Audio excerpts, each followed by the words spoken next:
I'm going to read two reviews of the book Gödel, Escher, Bach by Professor Douglas Hofstadter, which was written in 1979. And these reviews are of varying lengths. One is much shorter than the other. And I'll start with the shorter one. I won't say much about the book myself for reasons that will be apparent to us once I start reading this first review. Yeah, I hope this is fun. Gödel, Escher, Bach, An Eternal Golden Braid by Douglas Hofstadter, 1979, is a book that's been sitting on my shelf for years, never quite getting on the top of my to-read list because of its intimidating length and density. On a lark, I gave the first chapter a read and got sucked in within the first several pages. It took me a few months, but I finally completed it. What follows is a brief review. Per its title, Gödel, Escher, Bach, GEB for short, explores the interrelated ideas of Kurt Gödel, a mathematician, M.C. Escher, an artist, and Johann Sebastian Bach, a classical composer.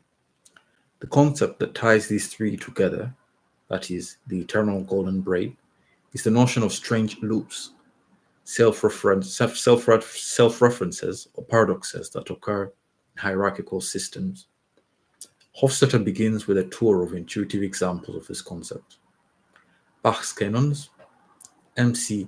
Escher's staircases, and the classic Epimenides paradox, I am lying. The rest of the half of the book slowly builds up a description of number theory, culminating in a proof of Gödel's incompleteness theorem, which shows that formal mathematics itself contains a self-referential strange loop. The theorem postulates that it's impossible to have a complete and consistent system of number theory. Any consistent system will be incomplete. That is, there are true statements that cannot be proven by the system. There's a lot more subtlety to the incompleteness theorem, which the book expends in greater than 100 pages to explain, so I won't try to do that here. The second half of the book goes on to explore the implications of this finding, especially as it applies to artificial intelligence, biology, symbolic reasoning, computer science, and philosophy of mind. Gödel, Escher, Bach is structured in an unconventional format. Each conventional chapter is followed by a fictional dialogue between a handful of recurring characters. The dialogues foreshadow or embody a concept of an allegorical level that, the following chapter explores at object level. Sometimes the structure of this dialogue itself is the message. One such example is a dialogue that is structured like a fugue. And other times the dialogue obliquely describes a concept, such as the use of a universal record player to explore the concepts of self-reference and self-undecidability. For such an ostensibly dense book, it contains a lot of whimsy, along with dry, formal-sounding things like propositional calculus and typographical number theory. There's equal weight placed in witty explanations of Zen koans, clever ideas like meta genies and queens, quote, is a sentence fragment, Most of the book has aged remarkably well. Unfortunately, the last third contains some fairly significant missed predictions which distract from an otherwise interesting philosophical exploration of AI and computation. Most notably, the author repeatedly emphasizes that a chess program would not be able to beat a human player and really have something approaching artificial general intelligence. Similarly, sections of the book about AI are interesting, but they feel dated to a reader in 2021. That was reviews written then. The book, understandably, explores symbolic AI approaches, since they map rather cleanly onto the discussion of formal systems. Since publication, non-symbolic AI has gained in popularity, and to my untrained eye, it's these non-symbolic approaches that seem to be the path that most of the AI field is pursuing. As such, many of the predictions about AI that the author makes fall flat. The first half of the book is self-contained enough that if you're not interested in the latter half, you don't miss much. It's an exciting build-up to a proof of Gödel's incompleteness theorem, starting with an introduction of formal systems, transitioning to an explanation of number theory and propositional logic, and ending with an intuitive proof of the incompleteness theorem. I found the sections on number theory relatively easy to follow. I also was able to follow the description of Gödel's incompleteness theorem, though I'd already been introduced to it before. For a more concise explanation of Gödel's theorem, which I'd recommend reading before GEB, I highly recommend this Squanto article titled How Gödel's Proof Works. Upon reflection, I thought it was apt that the three people mentioned in the title are ordered as they are: first, Gödel, then Escher, and finally Bach. The core of the book is about formal systems and reasoning about symbols, which is firmly in the Gödel's domain. Escher's works are often brought in as a visual metaphor of some of these concepts, that is, recursion, self-reference, etc. Bach's work is understandably more difficult to discuss in text, and is often discussed more rarely and often obliquely with respect to the structural components of music, not its aesthetics or auditory mechanics. To conclude, I really enjoyed reading GEB. I'd recommend it to folks interested in mathematics, computer science, and logic. It's not an in-depth guide to any of these fields in particular, but it does explore their intersection in a novel way. It helps to have familiarity with these concepts before reading. Even with a fairly strong background knowledge, it still took me a few months to get through the whole book. GEB is not necessarily the mind-blowing text that people online proclaim it to be, but it's still a thoroughly enjoyable read, written by someone who has a clear gift for conveying the excitement of thinking about the world through a lens of mathematics. Interesting concepts. Isomorphism.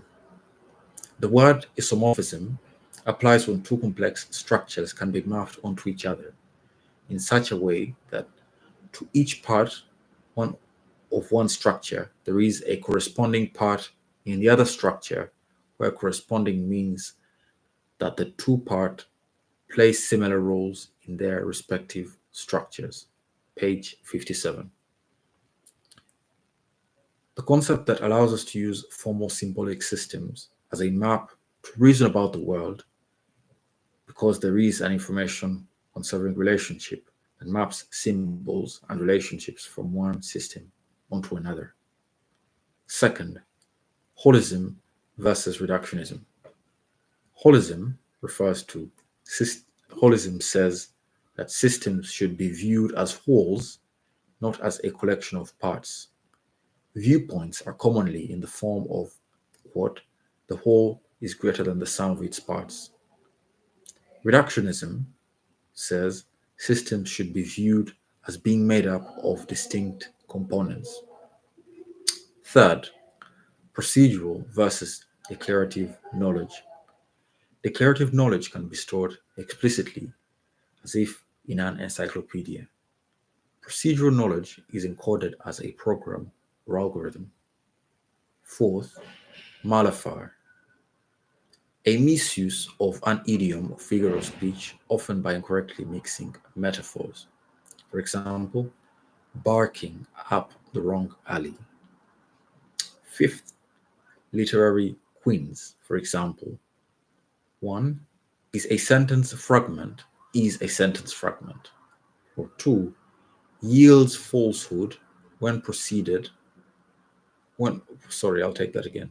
Yields a falsehood when preceded by its quotation. Yields falsehood when preceded by its quotation. This may sound rather confusing, but that's precisely the point here of those literary queens.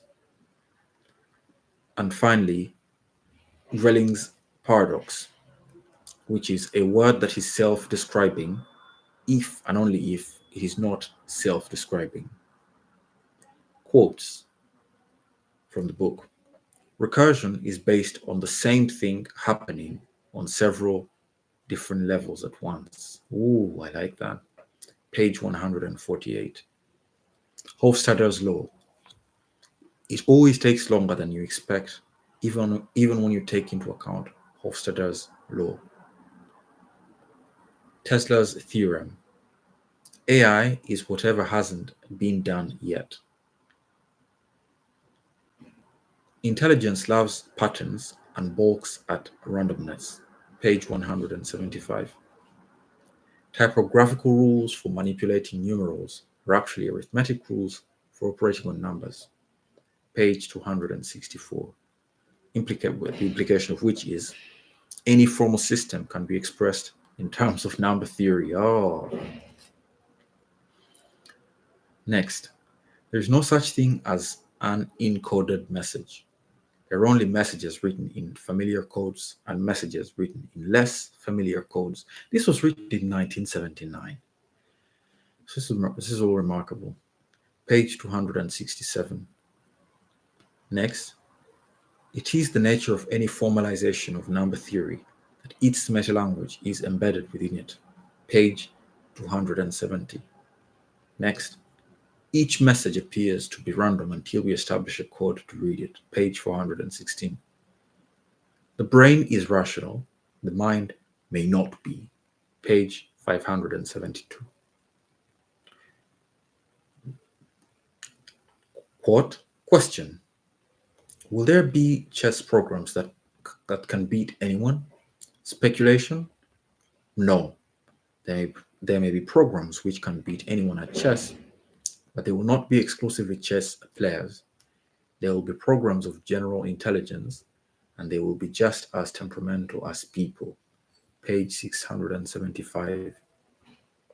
Quote, question, could we tune an AI program to act like me or like you or halfway between us? Speculation? No. An intelligent program will not be chameleon-like any more than people are. It will rely on the constancy of its memories and will not be able to fleet between personalities. The idea of changing internal parameters to what tune to a new personality reveals a ridiculous underestimation of the complexity of personality. Page 676. So that's the first review by Ben Congdon. So I'll take the second review now. This one is much longer. Book review, Gödel, Escher, Bach by Griffin Knight. They say that if you want to earn respect in prison, you should go up the biggest guy in the yard and punch him in the face. While I cannot attest to the efficacy of such advice, the intellectual equivalent is writing a book review of Gödel, Escher, Bach. Most people describe the book to be about the intersection of math, art, and music. It's not. Douglas Hofstadter became so frustrated about this misconception that he published a book 30 years ago titled I Am a Strange Loop, which presented a more succinct and less abstract version of what he was trying to say in GEB. This review is mostly structured around I Am a Strange Loop, which conveniently also serves as a review of the major themes of GEB. Consider this a low-stakes bait and switch, for which I hope you'll forgive me. 1. Let's talk about the levels of reality. If someone said, what caused Hurricane Katrina? A normal answer would be about warm ocean water evaporating or something. This is a high-level explanation that is useful in explaining the cause of a hurricane. You could go a level deeper and say hurricanes are caused by a bunch of water molecules interacting with each other. This is also correct. It's just not very useful whenever anything occurs. It's ultimately due to atoms interacting with other atoms. You could then go on one level deeper and begin describing the specific water molecules involved in Hurricane Katrina. Of course, this would be insane. There are gazillion water molecules in a cup of water. To describe how each one contributed to the hurricane would take more time than the age of the universe. Despite the lowest level of reality, atoms interacting with each other, being responsible for everything, we do not and cannot use this level for explanation of understanding. Instead, we are forced to abstract to a higher level. Above atoms, in physics, is a world of molecules and chemical reactions in chemistry, and above that is a world of cells in biology. But even the biological level is insufficient to understand the function of complex systems. Take the heart, for example. Analyzing billions of individual heart cells does not help us understand what a heart does. Instead, we need to transcend the biological and venture into the realm of philosophy where we seek to understand purpose. The purpose of the heart is to pump blood. The concept of a pump is not visible at the atomic level, nor the molecular level, not even at the biological level. But in one word, pump, I can describe to you the interaction of septillions of atoms and billions of cells. Not only is this the best way to explain a heart, it is also the only way. Our entire existence, is just molecular physical processes that we abstract to higher levels to understand. This abstraction can be seen outside of nature too. Take this example from GEB. Quote, Antiter. Perhaps I can make it a little clearer by an analogy. Imagine you have before you a Charles Dickens novel, Hercules. The Pickwill Papers, will that do? So I'll just say A and B. A. Excellently. Now, imagine trying to follow. Imagine trying the following game. You must find a way of mapping letters onto ideas. I'll take this again. The dialogue begins. A. Perhaps I can make it a little clearer by analogy. Imagine you have before you a Charles Dickens novel. B. The Pickwick Papers. Will that do? A. Excellently. And now, imagine trying the following game. You must find a way of mapping letters onto ideas so that the entire Pickwick Papers makes sense when you read it letter by letter. B. You mean that every time I hit a word such as the, I have to think of three definite concepts, one for another, with no room for variation? B. A. Exactly. They are T concept, the H concept, and the E concept. And every time those concepts are as they were the preceding time. B. Well, it sounds like that would turn the experience of reading the Pickwick Papers into an indescribably boring nightmare. It would be an excuse. I think we get the idea. Well, it would be an exercise in meaninglessness, no matter what concept I associate with the letter. I think we get the point here. I'll skip the quote. So I'll go on. Additionally, the lowest level physical processes are completely irrelevant to whatever goal that we are trying to achieve. If a mechanical engineer is building a car engine, it does not matter what the trajectory and velocity of each molecule will be. What matters is that, with certainty, the piston will be pushed out when heated to the correct temperature and combustion occurs. Abstraction is a process by which complexity is made comprehensible, giving us the ability to understand. 2. Let's now look at another example of abstraction, the mind. In the same way we don't understand a hurricane by looking at water molecules, Hofstadter claims we cannot fully understand consciousness by looking at neurons. Below is Hofstadter's consciousness abstraction pyramid. Attached. Starting at the bottom are neurons, the lowest level. Above neurons are groupings of neurons called symbols which represent standalone concepts. For example, when we see a dog, a group of neurons fire together representing dog. The symbol for a dog is simply this group of neurons that activate when you see a dog. Groups of symbols make up thoughts such as Achilles walked his dog in the rain. Lastly, at the top, there is I, which is a collection of thoughts that combine to form a sense of self. More on this later. However, not all living things make it to the top of this hierarchy. The further up you go, the more conscious you're said to be. While everything is made up of atoms, not everything has neurons. Less have symbols and thoughts, and even less have a sense of self. This results in a consciousness hierarchy.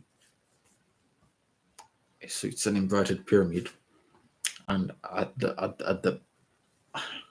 what would be the bottom, we have lots of consciousness, and then in the middle we have less consciousness, little consciousness, and no consciousness at the pinnacle, which is now at the bottom.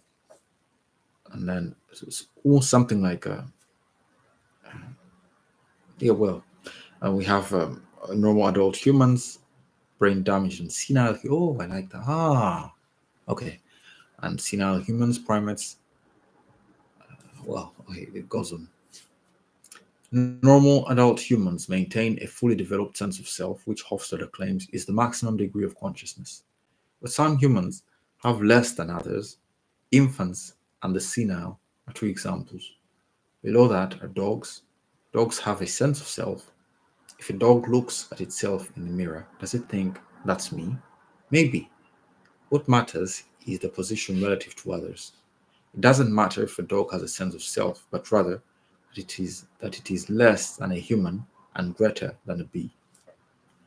The idea of relativity within the hierarchy is important because it acts as a ranking of how much we care about something or someone.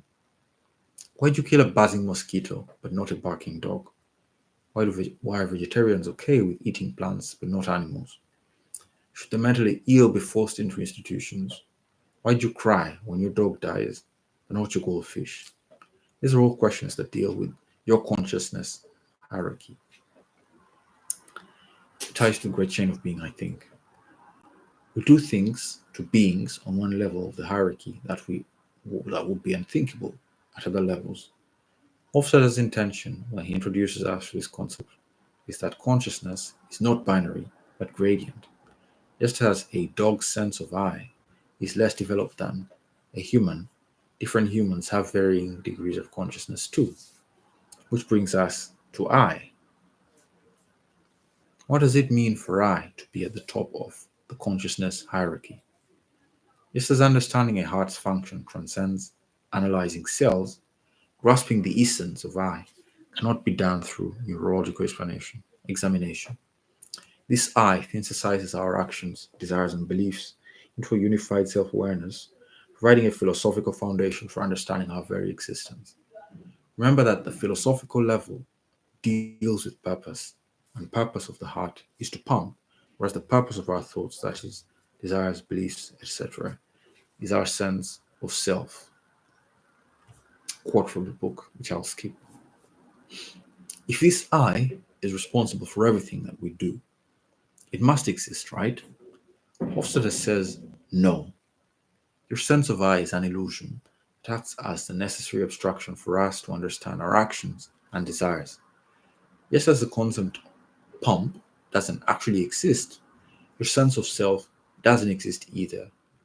They're both just concepts that we use to understand and survive in the world.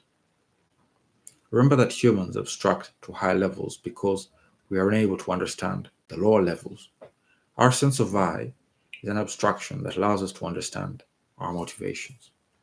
I'll read this quote. Quote, in which the starting role, rather than being playing by the cerebral cortex, the hippocampus, the amygdala, the cerebellum, or any other weirdly named GOI physical structure, is played instead by an anatomically invisible murky thing called I, aided and abetted by other shadowy players known as ideas, thoughts, memories, beliefs, hopes, fears, intentions, desires, love, hate, revelry, jealousy, empathy, honesty, and so on.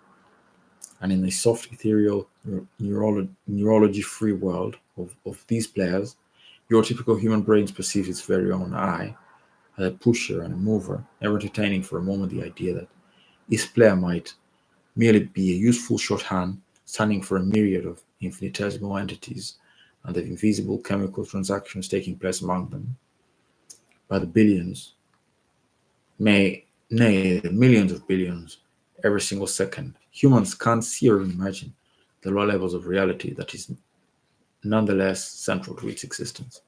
3. We must now take a short detour to describe a key concept in Hofstadter's work, the strange loop. Unlike a linear hierarchy, where each level distinctly surpasses the previous, such as A is greater than B, which is greater than C, a strange loop creates a paradoxical circuit where the hierarchy loops back onto itself. For example, A is greater than B, which is greater than A. Sorry, forgive me. A is greater than B, which is greater than C, which is greater than A. A strange loop is a hierarchical structure where, as you move upwards or downwards, you eventually find yourself where you began. The best way to understand strange loops is through images. Below is a famous print of M.C. Escher called Ascending and Descending. There is something of an optical illusion sort of building in the image. As you can see, as you move up or down the staircase, you eventually find yourself right where you started. Oh. Hey. Another visual example of a strange loop is Escher's waterfall, where the waterfall seems to flow into itself like a perpetual motion machine. These images are useful in allowing us to visualize the concept of a strange loop. But the problem, of course, is that they aren't real. But don't worry, Hofstadter has identified some other non-visual strange loops. Take, for example, the music of Johann Sebastian Bach. Hofstadter claims that in Bach's The Musical Offering Canon, quote, Canon 5 continues to rise in key, modulating through the entire chromatic scale until it ends in the same key in which it began. You can listen to it here. Since I have little to non-musical background, especially in classical, and cannot verify this claim in the slightest, here is Hofstadter's again from GEB as a quote. Another example of a strange loop is Gödel's incompleteness theorem, which I will now describe in grossly oversimplified terms. In 1931,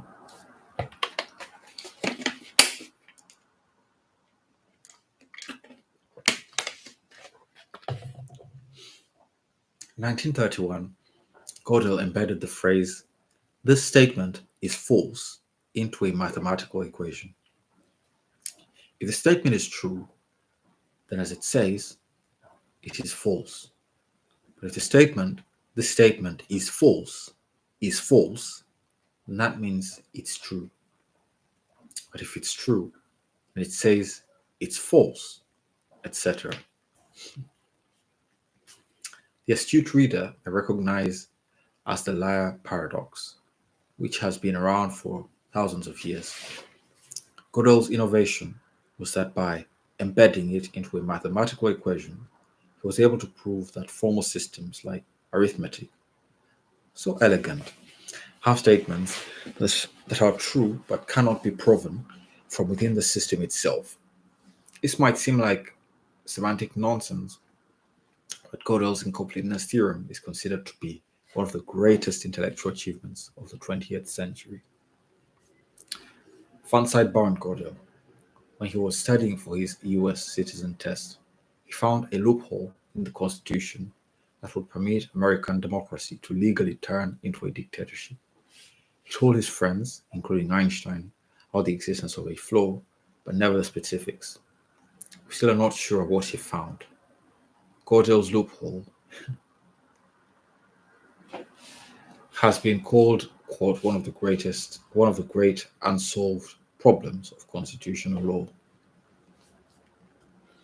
Despite Hofstadter spending more time on Gödel and his theorems than anything else, I actually find it non-essential to understanding the actual thesis of his books, particularly IAASL. That is, you don't have to fully understand the completeness theorem beyond knowing that Gödel discovered a strange loop within the heart of mathematics.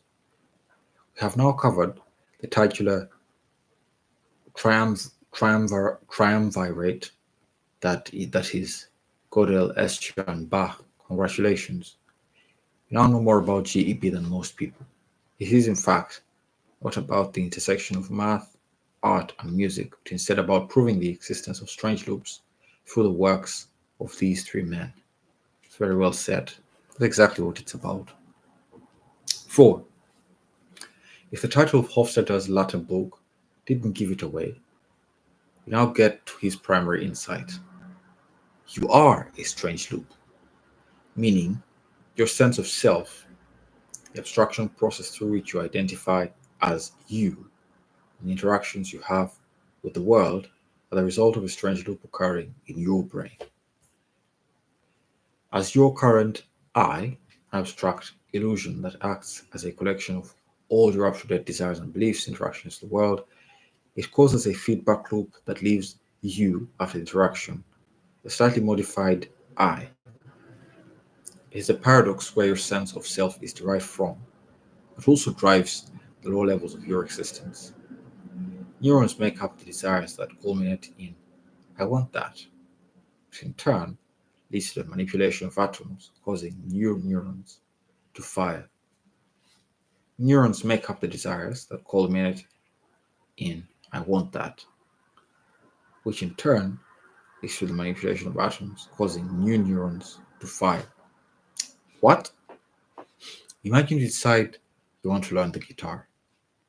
The aspiration is a result, I think we get this. The aspiration is a result of neurons made up of atoms firing at once to create symbols and thoughts, culminating in you picking up and practicing the guitar. During your first practice session, you interact with the world in a myriad of ways. Your fingers on the strings, the sounds of the strings, the feedback from a teacher or a listener, and the emotional responses to playing. As you know, this is just atoms moving around other atoms. But these atomic movements lead to new neurons to activate in your brain, new symbols to form, resulting in thoughts that ever so slightly modify your concept of I. You no longer want to learn the guitar. You are learning the guitar. This is why experiences fundamentally change you, sometimes big, sometimes small. An example would be someone that maintains a daily journal. Their current desires and reflections are translated into the physical action of graphite being transferred from pencil to paper. If the author rereads their entry a few years later, they may have some new experiences that react with the old entry to spark new ideas. The I from a few years ago arranged graphite lines onto a piece of paper which caused the future I to change. This is a strange loop. Your I changes atoms, which changes your I, which changes atoms, and so forth. I quote Hofstadter. I'll read this.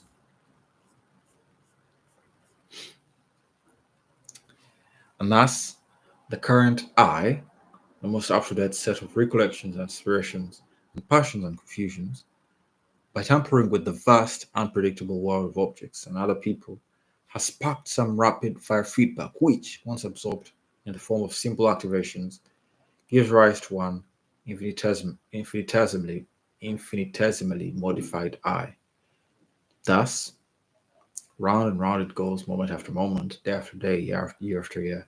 It is fashioned by the loop of symbols, sparking actions and repercussions triggering symbols, the abstract structure, serving us as our innermost essence evolves slowly but surely, and in so doing, locks itself ever more rigidly into our mind. Somehow, the world works in a way where atoms are just moving themselves around in a seemingly random way. Any purpose we could try to assign to these movements, we have already determined to be an illusion. We can now take this idea to its logical conclusion. If you are just a high-level abstraction of incomprehensible lower levels. Now we all share these lower levels. My atoms are identical to your atoms.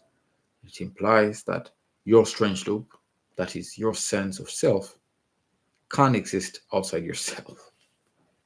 Take, for example, anyone that you have lived with for a long time, parent, child, spouse, sibling, etc. The act of deeply knowing someone is to get a copy of their strange loop into your head as well. To understand it's brilliant abstraction. To understand someone else's desires and beliefs is no different than understanding your own. If you walk down the street and see something in a store window and your first thought is, wow, my wife would love this, you're experiencing someone else's strange loop in your own head. Your desire is no longer, I like this, but they like this. The implication is that you, as defined by your beliefs, desires, goals, aspirations, does exists in dozens of other people. Of course, strange exists in others is not strong as the original, but it still exists nonetheless. Above, we discussed the fact that consciousness is gradient, not binary, and the same goes for strange loops. Hofstadter uses language as an analogy to the idea of duplicate strange loops. While you will never be a native speaker, that is, like you are with your own strange loop, you can still become fluent. Here is Hofstadter talking about his wife, Carol, and there's a quote.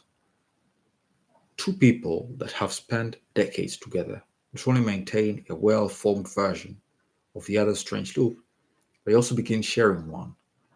In addition to deeply understanding each other's desires and beliefs, these desires and beliefs have fused into one. The book gets oddly romantic in a sort of nerdy scientific way. Here is Hofstadter talking about his wife again, a second quote on that. When someone dies, the original strange loop goes away, but copies of them continue to exist in all those that knew them, which gets us back to Hofstadter's wife. You may notice is referred to in past tense. Carol died tragically from brain cancer when the children were toddlers. While this was unfathomably tragic, it also acts as a potential critique of his book.